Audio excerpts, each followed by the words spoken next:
Good morning, Mox, and welcome to the Weekly Report. I'm John Nocita. And I'm Brianna Oakey, and this is your Campus Weekly News Show. From new developments in the House of Representatives to on-campus events and even Fat Bear Week, there's a lot to discuss, so let's get into it. This is your Weekly Report. Starting off with this week on campus events, this Sunday, SoCo Productions will be putting on their first full concert of the year. The Passport event will take place on Mr. George's Green beginning at 7:30 p.m. The concert will feature several popular 20th century hits such as Come As You Are by Nirvana, Ain't No Mountain High Enough by Marvin Gaye and Tammy Terrell, and Jump by Van Halen. Come out for a night full of loud music, time with friends, and fun. I certainly can't wait to hear what songs SoCo has in store for us. And speaking of on-campus performance, last weekend the FSC Theater Department kicked off their first production of the year, Unnecessary Farce. The comedy play, directed by guest director Lawrence Lesher, is a hilarious show that follows two unsuccessful cops as they attempt to frame the mayor for a sizable amount of missing money. However, once they get started, they realize that this case is much more than a simple framing. Complete with hidden cameras, stripping accountants, the Klan with a C, a Big Mac, bagpipes, and more, Unnecessary Farce is certainly a production that you don't want to miss. Tickets for the final 3 showings are available for free for all FSC faculty, staff, and students on the box office website or via their phone number at 863-680-3089. It is a fantastic show. I went and saw it last week. I will definitely be in attendance. So I don't know about you, Bree, but that show is definitely one you won't want to miss. And if you're a fan of events involving crime, ACE has got you covered. Next Monday, ACE will sponsor a brand new event, Death of a Gangster Murder Mystery. It's an escape room type event. This Married to the Mob thing will take place in Eleanor Searle Drawing Room starting at 6:30 p.m. You and your fellow detectives will be able to get on the trolley and solve a murder case that occurred when 2 powerful families are merged through marriage. The event coordinators encourage you to attend dressed like the cat's meow for this event, complete with flapper dresses, feather boas, headbands, pinstripe suits, fedoras, and other traditional wedding attire. Looks like I'm gonna have to check my closet for a flapper dress. Now let's shift from on-campus news. Last week, the grocery store chain Publix announced the reopening of their supermarket location at Oakbridge in Lakeland. The location will open its doors again on November 9th. After temporarily closing last September, only the attached pharmacy has been in business since then. The nearby store design will include exciting new features such as a circular deli area near the main entrance. This location has been a part of the community since 1988, so it is no doubt an exciting change for community members. Shifting to U.S. news now, big news came out of Washington earlier this week in the House of Representatives.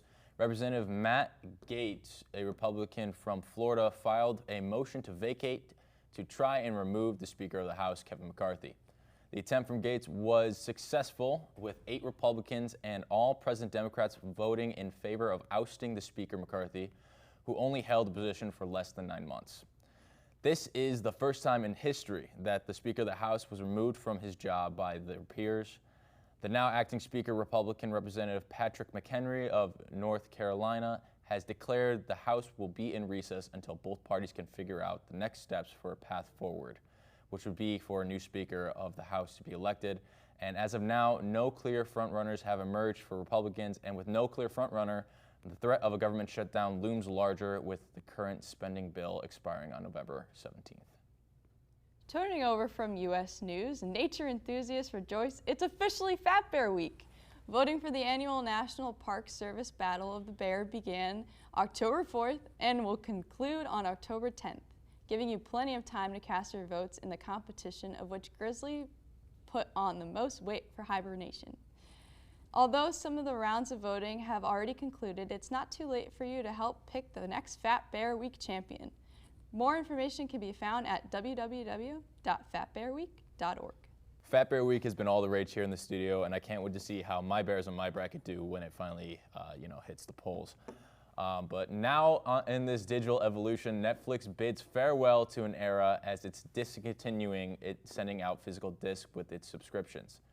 The streaming giant shifts its focus entirely to the digital realm, emphasizing the convenience of instant access over the traditional DVD by mail model. This move marks the end of an era for those who cherish the physical experience of receiving DVDs and returning them as well. Netflix asserts its commitment to the technological progress, leaving behind physical remnants of its early days. While many people were not even aware Netflix offered this service, there were still around 1 million active users of this about a few years ago. Subscribers adapt to an all-digital landscape, highlighting the rapid pace at which entertainment consumption continues to transform. Finishing up with an update from the sports world, former Portland Trail Blazers star point guard Damian Lillard has finally been traded to an Eastern Conference team, but not the Miami Heat, who have been the speculated suitors for the Weber State product, as he was traded to the Milwaukee Bucks. Portland received Drew Holiday, DeAndre Ayton, Toumani Camara, along with an unprotected first and 2 pick swaps. The Suns were also involved in the deal, where they received Yusuf Nurkic, Grayson Allen, Nasir Little, and Keon Johnson in an attempt to further themselves as a contender in the West. Holiday was soon flipped for Robert Williams III, Malcolm Brogdon, and a multiple first-round picks. All teams involved, other than the Blazers, looked to use the recent transactions to further propel themselves towards champion contentions. You know, I wish they would have sent him to my Chicago Bulls, but nevertheless, that is all for this week's edition of the Weekly Report. Once again, I'm John Nocita, joined by Brianna Oakey, saying thank you so much for tuning in, and we'll see you next week.